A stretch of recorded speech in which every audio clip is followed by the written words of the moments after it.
The door was already open when she said it. Cold air slipped past my knees and curled under the dining room's warm light. My mother held a wine glass near her shoulder, like a small torch, and everyone's faces flickered behind it. My father by the hearth, my brother sprawled on the couch, my sister measuring me the way you measure a stain. "You're a burden," my mother said, steady and bright like a toast. "Get out of my house." The chandelier hummed. Silver clicked against porcelain. Somewhere in the kitchen, something kept ticking. Maybe the timer no one had turned off. Maybe just the hot water baseboards knocking in protest. I felt my jaw set before the rest of me caught up. The porch light spilled a yellow pool across the front steps, and snow kept falling through it, quiet as breath. Vanessa stepped forward, her hand closing around my forearm, the way you grab a rolling suitcase. "Don't make a scene," she hissed. "Just go." The push felt small, almost practical. My heel missed wood, then air. Then I met the steps sideways. The crack sounded like a branch giving way under ice. I saw my arm first as a line of wrong angles, then saw their faces framed in the doorway. My mother's mouth pulled into a disciplined line. My father's eyes lowering by habit. Tyler frozen in his own doubt. Vanessa already turning to close the door, because heat is expensive. The snow accepted me. The threshold swallowed them. The porch light, loving no one in particular, kept shining. Before I go on, tell me where you're listening from, down in the comments. And if you've ever been treated like you didn't matter in a place that was supposed to be safe. Hit that like button, share this with someone who'll understand, and make sure you're subscribed so you don't miss the next chapter. But to understand how a holiday table turned into a courtroom, you need to know what the house looked like before the verdict. I grew up in a colonial with black shutters and perfect hedges, the kind of place that photographs like a promise. The mailbox carried our last name in gold script, and my mother arranged the porch pumpkins by size in October like soldiers waiting for inspection. My father came home late in a coat that smelled faintly of rain and courthouse marble. He was respectful to everyone and intimate with no one, the sort of man who leaves shoes aligned under the bed and feelings under lock. My mother ran the household with a ledger, not a heart. She color-coded calendars, polished the silver, and practiced a smile that said, "Everything here is fine." She could turn a compliment into a correction with a single breath, and most days she did. Vanessa was born before me and stayed in front because the world made space for her. She knew where the cameras were and how to find the light. When she laughed, my mother leaned in. When she cried, my mother fetched a towel, and the world leaned too. My younger brother Tyler made life into a gentle emergency. Lost keys, missed buses, late homework problems that turned into stories you tell and laugh about later. There's a photograph in a shoebox, 3 kids on the front curb, popsicles dripping onto our knees. Vanessa's face is sticky red. Tyler's is blue, mine is clear because I finished fast and took the trash inside before the bees came. That picture looks like the whole story, 2 children shining, one already making the mess disappear. Birthdays taught me how a home can announce priorities without saying a word. Vanessa's 11th came with a hired clown and a cake that wore a circus of sugar animals. Guests left with gift bags tied in satin bows. 2 weeks later, I turned 8 and opened a small box from the grocery bakery, a white cake with a tilted plastic rose and a price sticker still clinging to the lid. When I asked if my school friends could come over, my mother tapped a mental calculator. "We just had a party," she said kindly and final. "We can't do that twice in 1 month." So I learned to shrink like laundry on the wrong setting. I learned to keep my hands busy. I washed dishes while my mother hosted book club, alphabetized Dad's case files when he let me, and fixed Tyler's science project the night before it was due because he worked better under pressure, a family myth everyone recited. The first time I won something that might have mattered, the kitchen radio was playing softly, and the dishwasher hissed its long sighs. A ribbon hung around my neck, and a judge had shaken my hand for building a scheduling app the principal wanted to try. That night, my father said, "That's nice," and reached for the salt. My mother told me not to gloat. Vanessa described a pep rally, and the kitchen warmed back to its usual temperature. I was allowed to be excellent so long as I did it quietly. Excellence was a form of housekeeping, like mowing the lawn in straight lines. It only mattered if it kept the place tidy. High school gave me more keys than rooms. I collected advanced classes, medals, a newspaper clipping that called me a local prodigy, and I kept them in a shoebox under my bed because there was nowhere in the house to put a shrine to something that did not photograph as family. At graduation, I stood at a microphone and said words about gratitude and grit. People stood for me. My mother smoothed her skirt and observed afterward that my speech ran a little long. In the car, Vanessa picked lint off her dress and told me about a new job at a boutique where the owner let her do the front window. A letter arrived the same evening. Boston University, full ride, a door swinging open 3,000 miles away. I held it at the sink water, running over my knuckles, feeling like someone had finally cracked a window in a hot room. "Who will drive Tyler to practice?" my mother asked, already flipping the calendar. "Did you think of your family before making this decision?" I had thought of them every day for years. And then I thought of myself. I chose the plane. Boston was loud and honest. My dorm room hummed with the small machines of other people's lives, kettles, hairdryers, the late chime of texts, and for the first time, no one knew me as someone else's utility. Friends came like spring rain and stayed. My professors expected a voice and not just work, and I learned how to say what I meant without apologizing for the volume. When I spoke, people set their forks down to listen. I called home out of duty. My mother described Vanessa's new boyfriend in precise, approving detail. Then Tyler's latest near miss, like a comedy act we had all paid to see. My father offered, "Proud of you the way you offer $1 to a toll booth, necessary, impersonal, no eye contact." When I shared that I'd earned a job at a tech firm in San Francisco after graduation, my mother suggested I come back to Seattle. Vanessa's boss might have something suitable for me. I pictured folding sweaters under fluorescent lights while the Puget Sound glimmered outside and felt the old house close in like a hand around a throat. I accepted the job out west. Work fit me. Code was a place where effort meant outcome, where problems yielded to patience, where the rules didn't change depending on the day's favorite child. I learned to make software that kept messy human days from breaking. When I saw a gap in the market, I stepped into it and built my own company, Meridian. Success came with slow, decent shoes, long hours, ramen, a small office that smelled like dust and hope. Then came clients, then payroll, then my name in a magazine that people kept on coffee tables next to bowls of lemons. That was the year I said yes to Christmas. Maybe it was the award. Maybe it was fatigue. Maybe it was the part of me that still flinched when a mother's voice filled a room.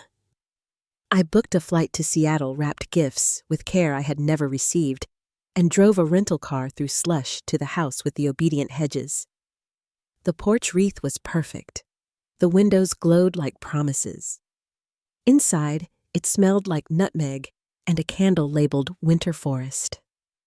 The dining room shone good china crystal that made water look like something richer, silver candlesticks casting small, self-important shadows on the oak. My mother's sweater matched the napkins. My father stood beside the fireplace, cradling a tumbler as if it needed comfort. Tyler fidgeted with the cuff of his shirt. Vanessa curled into the love seat, a soft show of possession. Richard rested a hand on her knee like he was holding a door closed. We talked in the small, careful sentences families learn when truth is unwelcome. I asked Tyler about his music. He shrugged and said the neighbors were uptight. I complimented Vanessa's dress. She watched my face, hunting for side glances that weren't there.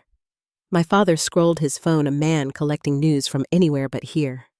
At the table, I was placed at the far end, the extra leaf end, the seat you give the relative who can't stay long. The candles warmed the turkey's skin into a bronze worth photographing. My mother narrated the successes I was meant to applaud, cousins' promotions, a magazine mention for Vanessa's boutique, and I counted my breaths and called it peace. My father, in a tone reserved for children's lemonade stands, asked, "How's your little app business?" "We closed around last month," I answered, keeping my voice flat to spare the room any sudden weather. "Valuation at 20 million.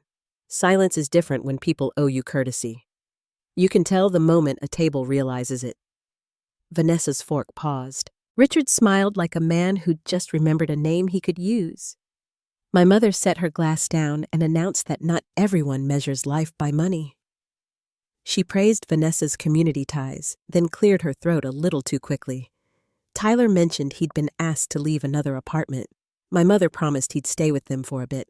My father, who could balance a contract clause on the head of a pin, spoke into his plate and said they were helping Vanessa with expenses. The amount fell into the gravy boat, like a stone, nearly $200,000 in a year. "Invested in the future," he said.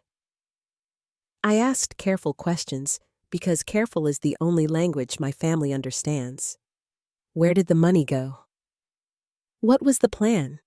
Could the boutique survive the new mall pulling traffic off Main? Did they have an e-commerce strategy to meet customers where they now live on phones, in lines at red lights? My mother called it jargon. Vanessa called it arrogance. Richard called it none of my concern. Then came the ask, wrapped in tissue with a bow. My mother's smile turned exact. "With your resources," she said, "you could invest in your sister.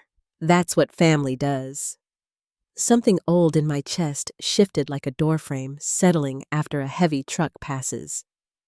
I pictured my out-of-office message, the team that had kept things running while I made apple pie small talk, the people who wrote me thank you notes in marker when I approved parental leave or paid for a staffer's emergency flight home. I pictured my mother's thumbs lifting a wine glass rather than a child. "I'd need to see the numbers," I said, "and if they're what I think they are, money alone won't fix it." Vanessa stood too fast. Her chair toppled and banged the hardwood. "You think you're better than us?" she said, voice trembling with the faith of an old hymn. "You always have." "I think metrics matter," I answered, "especially when you're spending other people's retirements." My mother's smile cracked.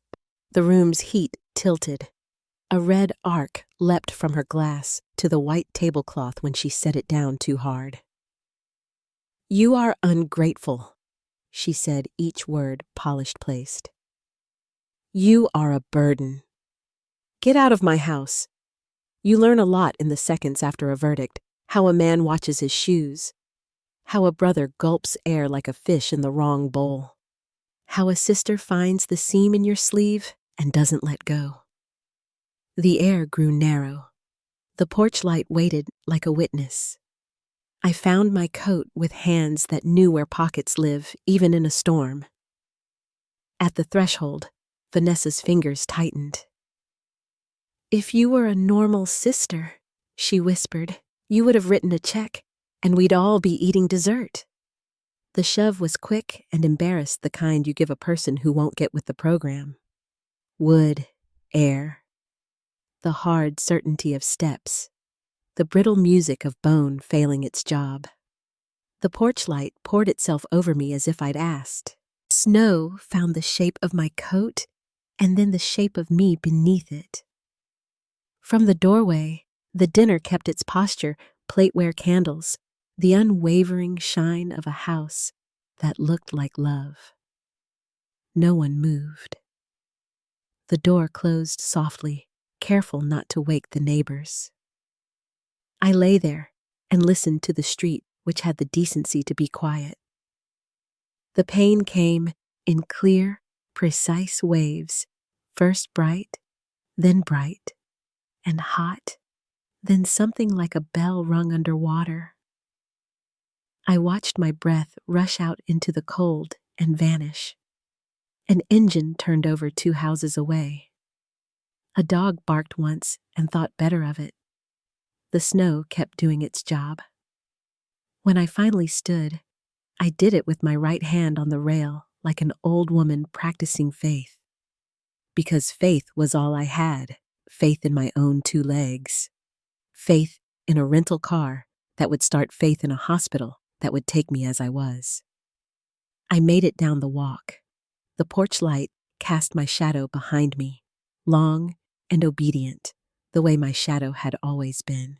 At the curb, I paused to steady my breath and looked back at the house with the perfect wreath and the kind of windows people post on real estate sites.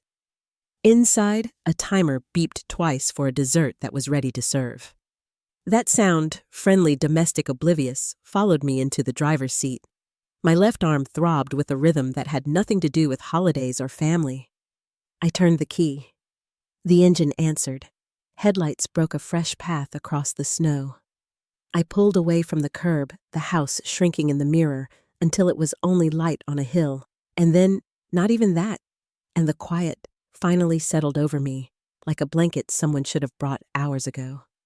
I did not know then how long the night would be, or how much of it I would spend alone under fluorescent ceilings and careful questions. I only knew the porch light had not moved, and neither had they. The road opened. The panes sharpened. And far ahead, past the next intersection and the next, a red sign glowed through the falling snow. Emergency, like a door I would have to open by myself. The red glow of the hospital sign looked steady through the falling snow, a kind of promise I could still believe in. By the time I reached the emergency entrance, my fingers had gone stiff on the steering wheel. The nurse at the intake desk spoke softly, as if her voice might wake the pain hiding in my arm. I told her I had fallen on the steps. That was true, just not the part that mattered most. They wheeled me down a corridor that smelled of antiseptic and winter coats, and I tried to focus on the ceiling lights passing one by one above me. A doctor named Marshall came in his eyes, kind behind the fogged edges of his glasses. He said there was a compound fracture and that they'd need to put in titanium plates. His voice carried the calm certainty of someone who fixed what others broke. He asked if someone could drive me home after surgery. I told him there wasn't anyone. The nurse who took my vitals was named Susan. She must have seen something in my face, because she lingered a moment longer than she had to. "I'm here," she said quietly, before turning to check the monitor. I watched her walk away and wondered when those words had last been meant for me. They gave me a room for the night. Machines whispered at my bedside, and beyond the glass, the parking lot lights turned the snow into drifting silver. I should have called someone, but every name I knew came with a reason not to. So I watched the clock hands crawl and tried not to think about the house where laughter had already resumed. Morning came gray and early. The anesthesiologist smelled faintly of coffee and peppermint when he told me to count backward. I woke to a dull ache and a cast that ran from my shoulder to my wrist. My hand looked small and foreign above the white bandage. The nurse offered water, and I took it with my good hand, careful not to spill. Later, a social worker came in holding a clipboard. She asked about next of kin, someone who could help during recovery. I heard myself say I'd be fine, though even turning on a lamp would be a challenge. She gave me a sympathetic nod, the kind people reserve for stories they don't have time to hear. That afternoon, I drifted in and out of sleep until the sound of footsteps stirred me. Two familiar voices argued softly in the hallway, and when the door opened, I saw them, Jessica and Lauren, carrying suitcases and determination. "You texted the group chat," Jessica said, setting her bag down. "Did you think we'd just sit around?" I blinked, confused, then remembered sending a short message the night before something about surgery and Christmas. I hadn't expected anyone to read it, let alone fly across the country.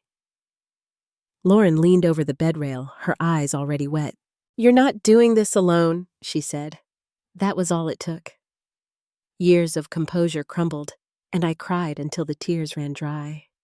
They stayed through the night arranging chairs into makeshift beds, whispering about flight delays and the absurdity of hospital coffee. When I woke, Their laughter was the first sound that didn't hurt. Discharge papers came the next day. The nurse removed my IV and told me to avoid lifting anything heavier than a coffee mug. Jessica took the keys from my hand and said she'd drive. The drive to the hotel was quiet sunlight breaking through clouds in thin streaks. I stared out the window and thought about how strange it was to feel safer with two friends than with the people who shared my name. They helped me pack, helped me navigate airports and narrow aisles, and back in San Francisco, they turned my apartment into something livable again. Jessica arranged the kitchen so every essential thing was within reach of my good hand. Lauren filled the fridge, labeling containers with instructions. Each gesture was a small act of faith that I could heal. At night, the pain throbbed like a second heartbeat, and I'd wake sweating from dreams where I was still on the steps falling again and again. One night, Jessica found me sitting on the couch, clutching my arm. She didn't speak. She just sat beside me until the tremor eased. Sometimes, silence is the only language that kindness needs. After they returned to their own lives, the apartment felt too large. The days blurred into a rhythm of medication slow walks to the window and physical therapy appointments. My therapist, Miguel, was patient and unflinching. Healing isn't a straight line, he reminded me each time I grimaced through an exercise. Some days you'll go backward. That's part of moving forward. He was right. Some mornings I could make coffee without spilling a drop. Others, the simple act of buttoning a shirt brought tears. Progress lived in inches, not miles. The physical pain was easier than the silence that filled the space my family used to occupy. No calls came, not even from Tyler. I kept waiting for a message, an apology, anything. But nothing arrived except the bills from the hospital and the soft chime of company emails that no longer carried the weight they once did. Weeks later, after another sleepless night, I called a therapist my doctor had recommended, a woman named Dr. Wilson. Her voice was calm and warm, like someone who had walked through fire and learned to speak gently about it. During our first session, she asked me to start from the beginning. I told her about the birthdays, the dismissive words, the quiet hunger for acknowledgement that never came. I spoke until my throat burned. When I finally stopped, she sat quietly before saying, "What you're describing is emotional neglect, Tiffany. You were expected to earn love that should have been freely given." The words landed with the dull shock of truth. For years I had called it tough love or high expectations, anything that sounded reasonable. But she called it what it was. Neglect. And hearing it named lifted something off my chest. In the sessions that followed, we talked about boundaries, about the difference between forgiveness and permission. She told me I could love people and still step away from them. "You cannot heal in the same place that hurt you," she said once. I wrote it down and kept it taped to my mirror. By spring, I could move my wrist again without flinching. Meridian had been running smoothly under my COO, Nate, but it was time to return. When I walked through the office doors for the first time since the accident, my team stood waiting with a banner that said, "Welcome back, Tiffany." Someone had placed small potted plants on my desk, each with a tag that read, "You're stronger than you think." Their faces blurred for a moment before I could speak. These people who owed me nothing beyond a paycheck had given me the one thing my own family never managed: unquestioned support. Nate smiled. "We wanted to make you proud," he said. "You already have." I told him, realizing I meant it. I worked half days at first, pacing myself. The ache in my arm faded into a quiet reminder that bones, like hearts, can mend in unexpected ways. I stopped checking my phone for missed calls. The silence that used to sting now felt clean, like air after rain. In therapy, Dr. Wilson asked what I wanted next. I didn't have an answer right away. I'd spent so long building success as proof of worth that I didn't know how to exist without that equation. Slowly, we replaced achievement with peace, productivity, with presence. 3 months after Christmas, I called my lawyer and asked to begin the process of changing my last name. I wanted to keep my history, but not the part that chained me to people who had turned away while I lay in the snow. The paperwork took weeks. When the new documents arrived, I sat at the kitchen table and whispered the name aloud, tasting the sound of it. It felt lighter, unburdened. That same week, I went through old boxes, family photos, postcards, birthday cards with my name spelled wrong. I kept only one thing, a music box my grandmother had given me when I was 10. Its melody was thin and wobbly now, but it still sounded like love. I placed it on the bookshelf beside a photograph of my team at Meridian. That felt right. By early summer, the cast was gone, replaced by faint scars and a small patch of numbness along my wrist. I wore them without hiding them. They were proof that I had survived not just a fall, but a lifetime of reaching for people who never reached back. When I told Dr. Wilson that I planned to move Meridian's main office to Austin, she smiled. "That's more than a business decision," she said. "That's a new beginning." She was right again. Austin offered a different kind of light, warmer and slower. It wasn't running away, it was choosing space to breathe.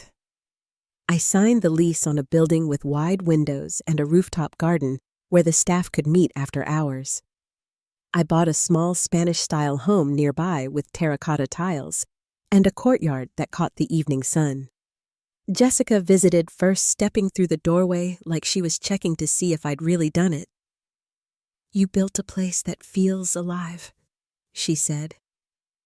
That night, we sat on the patio under strings of lights talking about everything and nothing. When she left the next morning, she hugged me tight.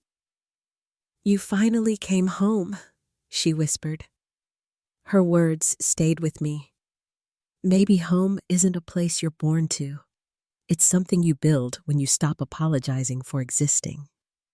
The following weeks filled with new rhythms, morning walks, strategy meetings, quiet dinners on the patio. I joined a hiking group, met local business owners, and started to see faces light up in recognition that had nothing to do with family, everything to do with choice. One Saturday, after a community meeting, I met Elena. She was an environmental lawyer with calm eyes and a voice that carried certainty without edge. We started walking together on weekends, conversations unfolding as easily as the trails beneath us. There was no performance in her, no need to prove or persuade. Just presence. It took time, but I began to believe in ordinary happiness again. When Easter came, I hosted a small gathering at the house. Jessica and her partner, a few co-workers, some neighbors from down the street. We filled the courtyard with laughter and the smell of roasted vegetables and lemon cake.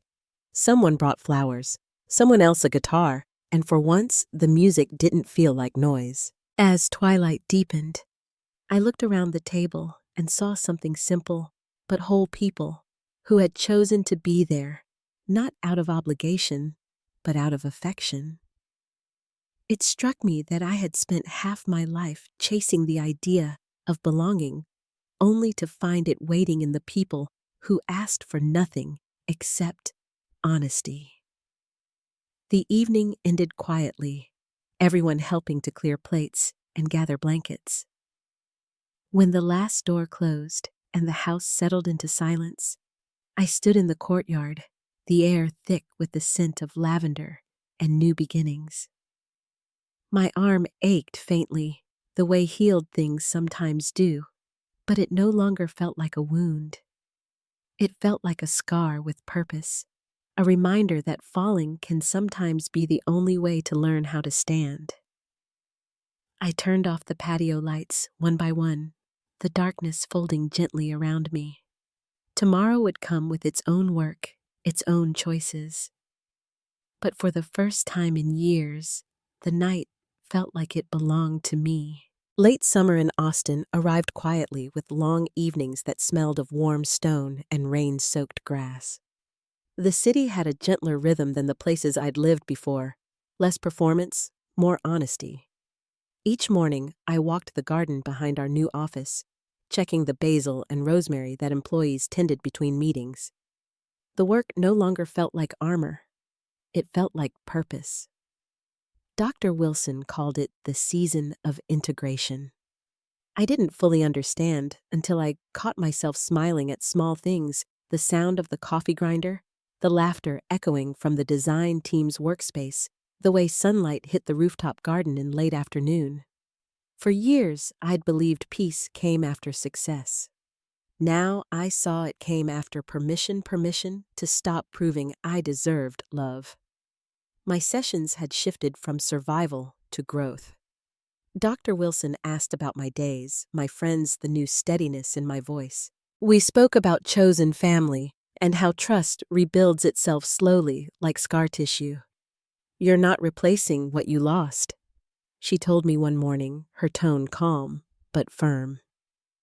"You're creating what never existed." Those words stayed with me. They guided how I led Meridian, how I opened my home, how I measured connection. Jessica moved to Austin soon after taking the role of Chief Marketing Officer. She brought her partner Daniel, a photographer with a patient smile, and together they filled the office with color and warmth. Lauren visited every few months from D.C., her laughter carrying through the hallways like sunlight. And then there was Elena.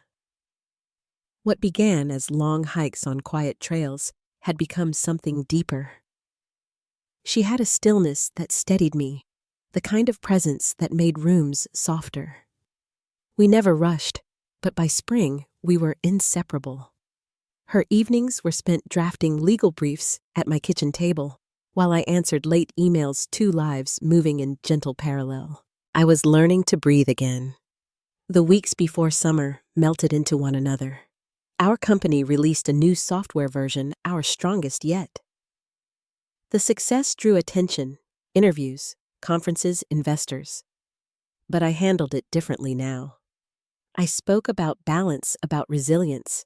The recognition felt deserved, but no longer defining.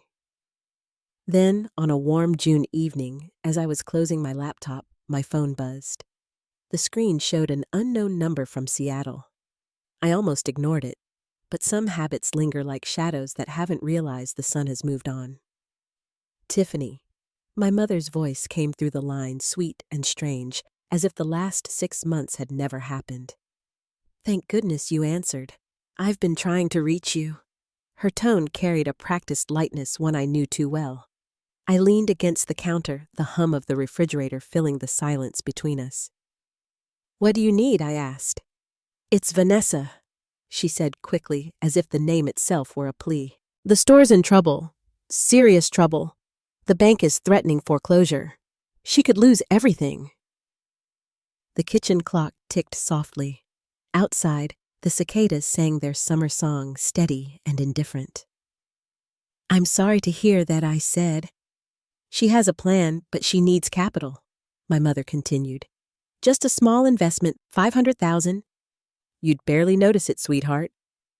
That word, sweetheart, hit like a match on dry paper. She'd never called me that, not when I was a child, not when I was bleeding on her porch. "What happened to the money Dad already invested?" I asked. "There were unexpected expenses," she replied too fast. "Suppliers' rent, you know how business goes. Richard's projects are delayed, so the timing has just been impossible."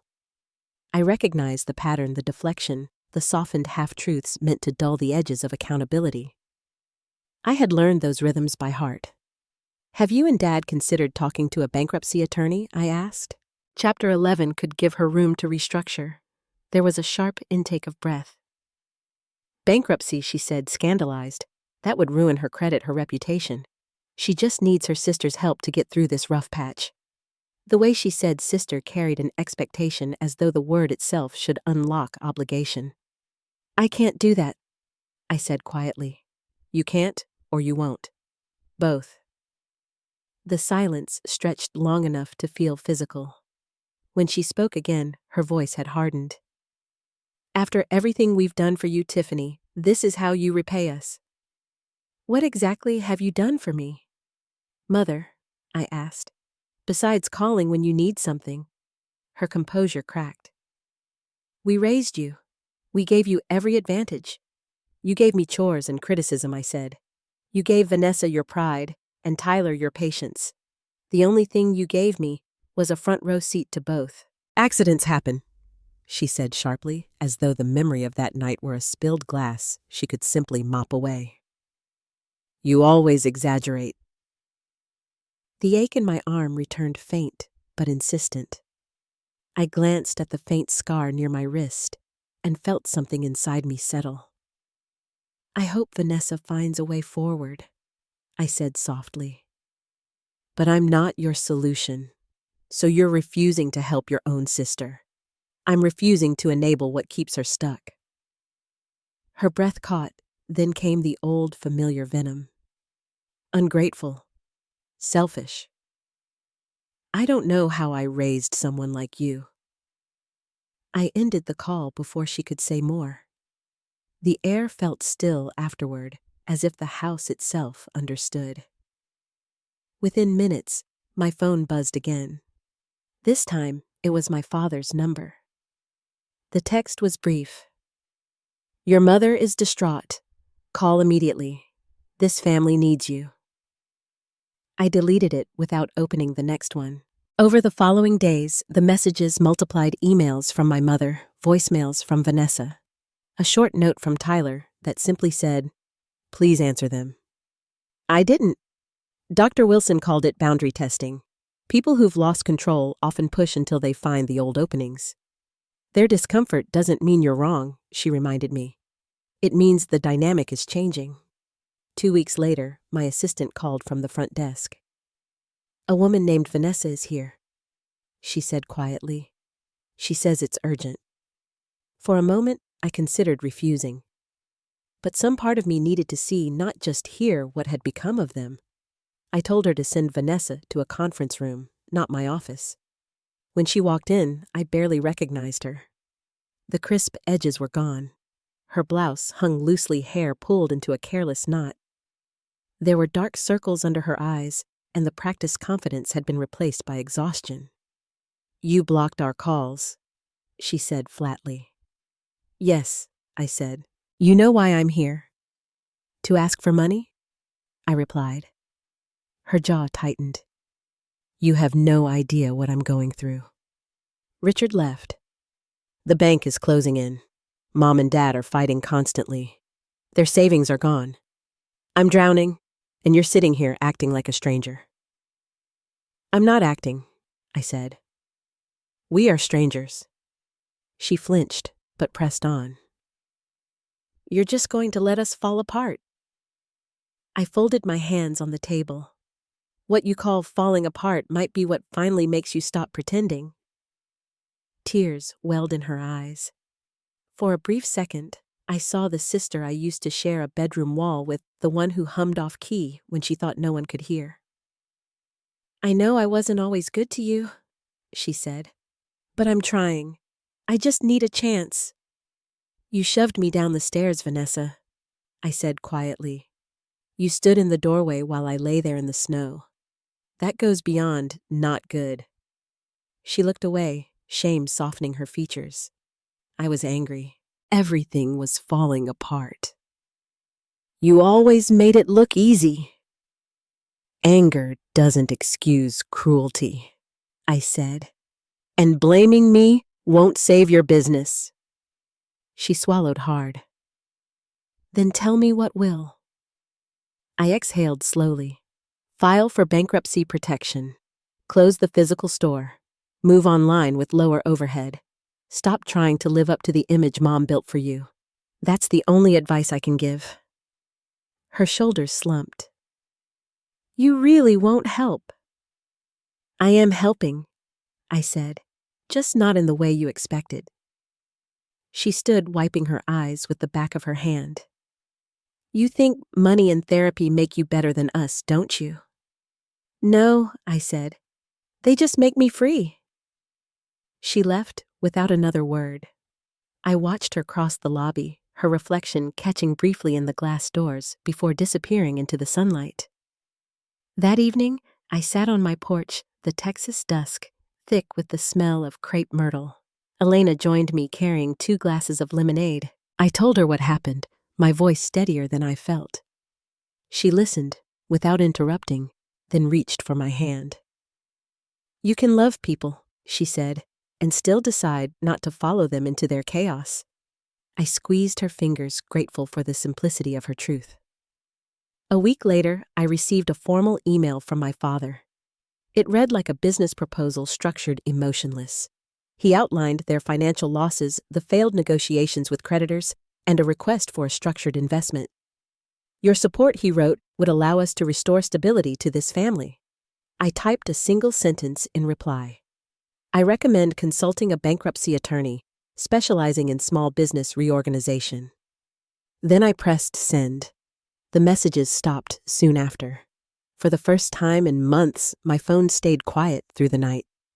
I slept soundly, no dreams, no echoes. When I woke the next morning, the sunlight pouring through the blinds felt different, clean, unburdened. I realized that what had once felt like loneliness was something else entirely. It was peace taking shape. The world outside carried on the soft buzz of cicadas, the sound of a neighbor's lawnmower, the distant chime of church bells. I stood on the porch, barefoot, coffee in hand, and breathed in the stillness. For the first time in my life, I wasn't waiting for anyone to love me back. And that realization, quiet, powerful, irreversible, was the beginning of something I hadn't felt in years. Freedom that didn't need forgiveness to exist. The heat lingered into August, pressing softly against the windows of my Austin home. Most evenings I stayed late at the office, not out of obligation, but to savor the quiet after the city dimmed. Life had settled into something steady, work-laughter evenings with Elena, weekend hikes that ended in shared silence overlooking the hills. The ache that once lived behind my ribs had softened into something almost gentle. Then one Monday morning, my assistant appeared in my doorway looking uneasy. "A woman's here to see you," she said. She didn't have an appointment. Who, I asked, already knowing before she answered. "Vanessa Reed." I stared at the sunlight stretching across my desk. It felt strange hearing my old last name again, like a word from another language I no longer spoke. I told her to send Vanessa to the conference room and to hold my calls. She entered slowly, shoulders drawn inward. Gone were the polished heels and designer clothes. She wore jeans, a blouse with creases, and eyes that looked 10 years older. She didn't wait to sit. "You blocked all our numbers," she said, voice trembling between accusation and plea. "Yes," I replied. "I needed peace." "You know why I'm here," she said.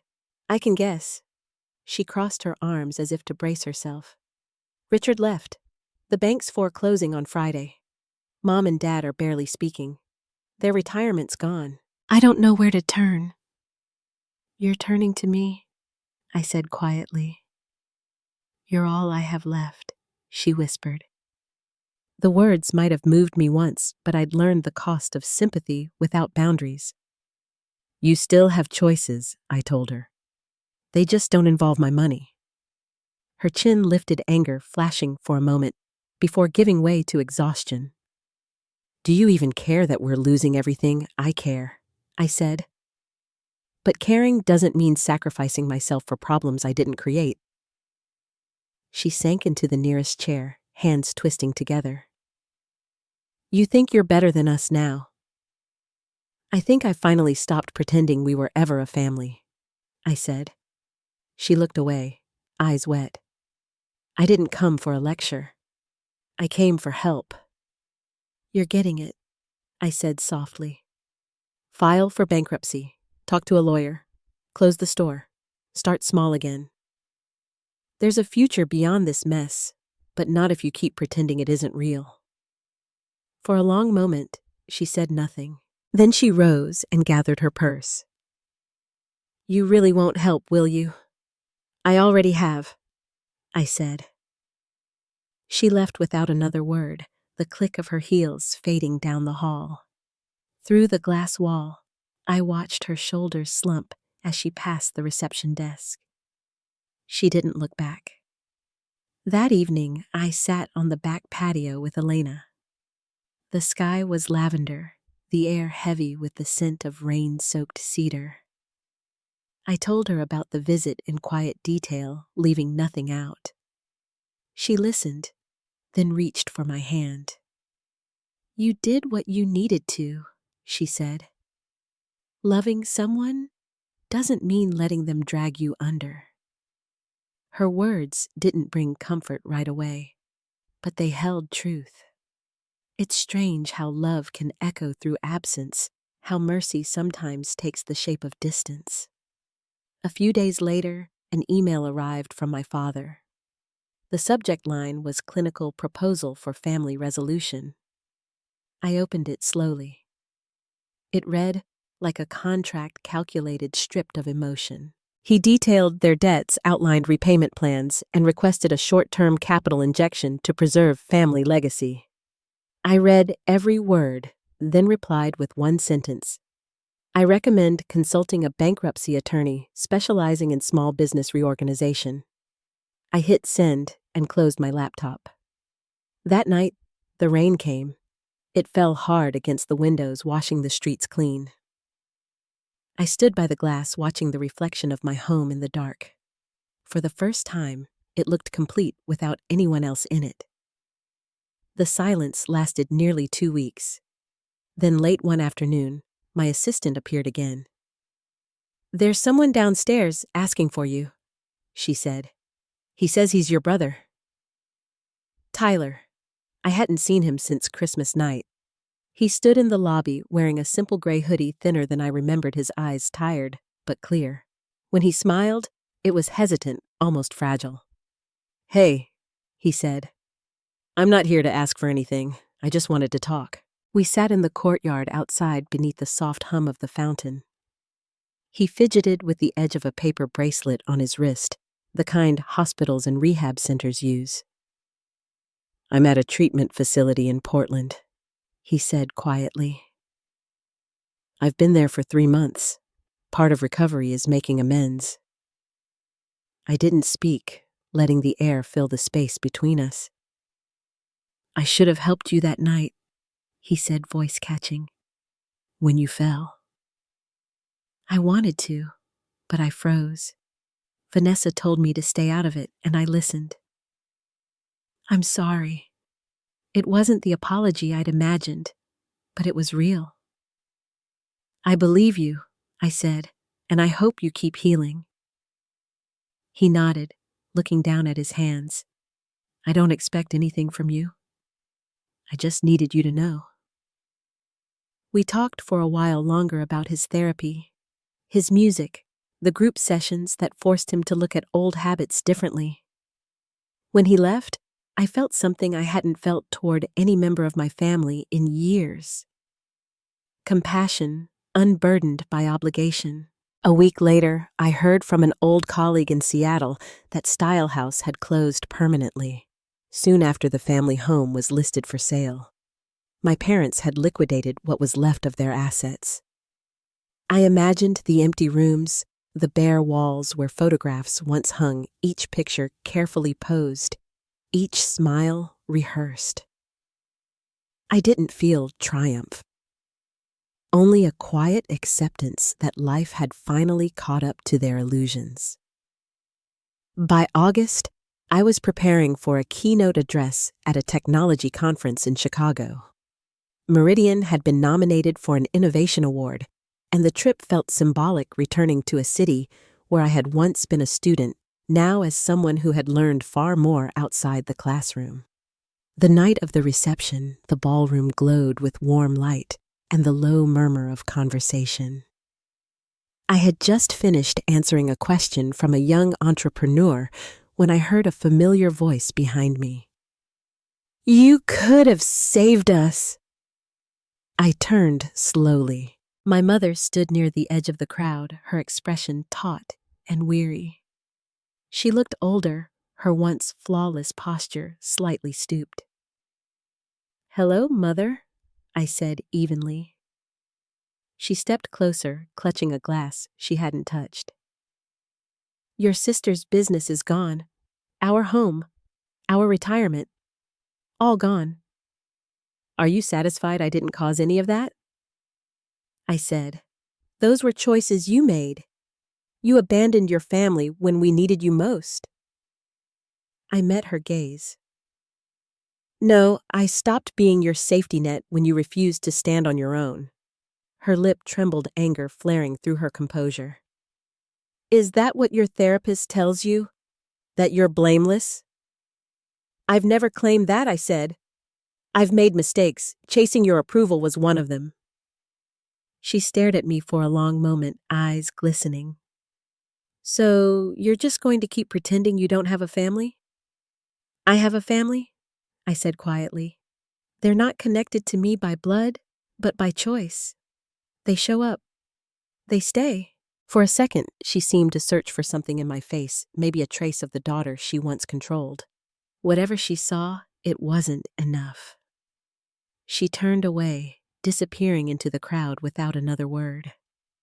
I stood there, heart steady, surrounded by strangers who congratulated me for accomplishments she could never understand.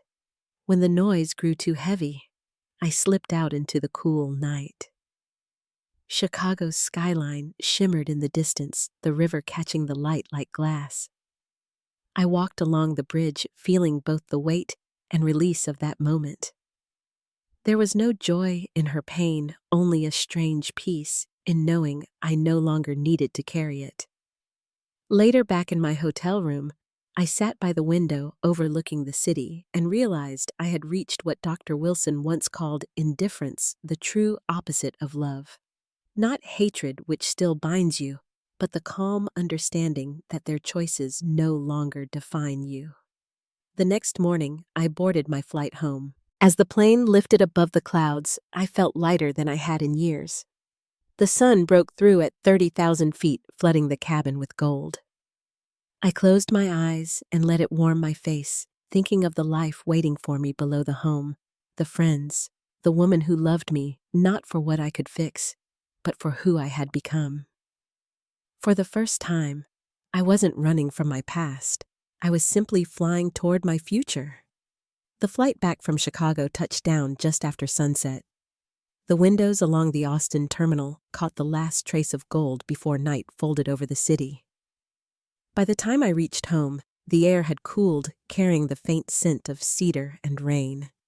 Elena met me at the door, barefoot hair still damp from the shower. "You're home," she said simply, and those two words were enough. Inside, the house felt a live, warm lamplight over the bookshelves, soft music humming from the radio, the quiet pulse of something steady and safe. I set my suitcase by the door and exhaled, realizing how long I'd been holding my breath. We ate dinner on the patio. The sky above the courtyard was ink blue, scattered with faint stars. The cicadas had quieted for the night, replaced by the slow chorus of frogs down near the creek. When Elena reached across the table to pour more wine, her hand brushed mine, and in that small touch was everything I had fought to find: trust, steadiness, belonging. She asked about the conference, about the speech, about the moment my mother appeared in the crowd. I told her the truth, every word of it, but not as a wound anymore. Just a story that had ended the way it needed to. Elena listened, eyes calm. "You sound lighter," she said. "I am," I told her. "For the first time, it's not anger that keeps me standing." She smiled, then leaned back in her chair. "Then you've finally come home to yourself." The following week passed in a rhythm that felt quietly miraculous. Work hummed, friendships deepened, and the house filled with life. Jessica brought her partner Daniel over for dinner one night. They arrived with armfuls of fresh herbs and laughter that spilled into the kitchen like sunlight. Lauren called from DC during our meal, and we put her on speaker so she could join the noise. After everyone left the sink full of dishes and the scent of lemon and roasted garlic still in the air, I stood by the open window. The night breeze brushed against my skin, and I thought how peace doesn't always arrive with fanfare. It settles in quietly like dust on a bookshelf. Dr. Wilson once told me that true healing isn't when the pain disappears, but when it stops directing the story. I understood that now. 2 months later, I received a letter from Tyler. It was handwritten on lined paper, neat but hesitant, as if the words had taken courage to form. He'd completed 9 months in the rehabilitation program and found work at a small music studio in Portland. He wrote, "I'm learning to build a life from scratch, not to fix what was just to grow something honest. I know I can't undo the past, but I want to live differently now." There was no request, no expectation, just truth. I placed the letter on my desk and felt a quiet pride for him. The kind that doesn't demand reunion, only respect for someone finding their way. A month later, an email arrived from Vanessa. The subject line read simply, "Thank you for being right." Her message was brief. She'd filed for bankruptcy, sold what remained of the boutique inventory, and started working for a small online retail startup. She said she was learning about accountability, humility, and the kind of peace that comes from finally telling yourself the truth. I stared at the screen for a long time. I didn't reply, but I smiled. Sometimes silence is the kindest answer, an acknowledgement without reopening a wound. By winter, the air in Austin carried the smell of wood smoke and pine. Meridian was flourishing. We expanded our scholarship program for women in tech and launched a mentorship fund to help young professionals from difficult family backgrounds. I found meaning in that work, helping others escape the cycles I once believed were unbreakable. Dr. Wilson and I still spoke once a month, though our sessions had shifted. We talked less about the past and more about what it meant to live without apology. "How do you know you've healed?" I asked her one afternoon. She smiled. "When you can tell your story without needing anyone else to change." That evening, I understood what she meant. I no longer needed apologies to validate my pain, nor forgiveness to confirm my growth. My life stood on its own, now balanced, whole, and real. As the holidays approached, cards began arriving in the mail, bright envelopes from friends, coworkers, and a few old colleagues. One afternoon, a smaller envelope caught my attention. The handwriting was unmistakable. It was from my mother. Inside was a simple Christmas card printed with a winter landscape. The note inside read, "Thinking of you this season. The door remains open if you ever change your mind." There was no bitterness in her words, only distance wrapped in formality. I read it twice, then folded it back into the envelope and placed it in the drawer beside my desk. I felt neither anger nor longing, only a calm certainty that some doors once closed are better left that way. When Christmas Eve arrived, our home was full again. Jessica and Daniel came early to help cook. Lauren flew in that morning and claimed the guest room. Elena's cousins from Miami brought homemade tamales and laughter that filled every quiet space. We gathered around the table as candles flickered and soft music played in the background. Outside, a gentle rain began to fall, tapping against the windows in a rhythm that felt like memory, but not sorrow. Between courses, we shared stories, not the kind that hurt, but the ones that held meaning.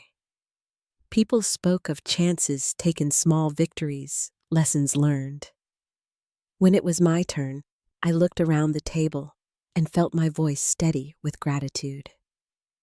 "I used to think family was something you were born into," I said. "But I've learned it's something you build with honesty, respect, and love that doesn't ask you to shrink." There was a stillness, then a warmth that filled the room deeper than candlelight. Jessica reached across the table and squeezed my hand. Lauren nodded, eyes glistening. Elena smiled at me from the far end of the table, the way she always did when words felt unnecessary. Later, when everyone had gone to bed, I stepped out onto the patio. The rain had stopped, leaving small, silver puddles on the stone. The air was cool, the world quiet except for the slow drip from the eaves. I looked up at the cloudy sky and thought of all that had passed, the years of striving, the silence, the pain that once defined me. It no longer felt heavy. It felt like soil turned and ready for something new. The porch light cast a soft circle around my feet, and beyond it, the garden shimmered faintly under the moon. I stood there for a long time, feeling both small and infinite at once. Peace doesn't always announce itself. Sometimes it arrives in the stillness after the storm, when you realize you're no longer waiting for someone else to choose you. That night, as I turned off the lights and headed inside, I whispered a quiet promise to myself to keep this peace, to protect it gently, and to never again confuse love with permission. Some wounds don't fade because we forgive. They fade because we finally let go. If this story touched something in you, tell me where you're listening from. I'd love to know your thoughts. And if you believe that peace can come from walking away, share this story with someone who might need to hear it. Thank you for being here, and may you find the kind of quiet that feels like coming home.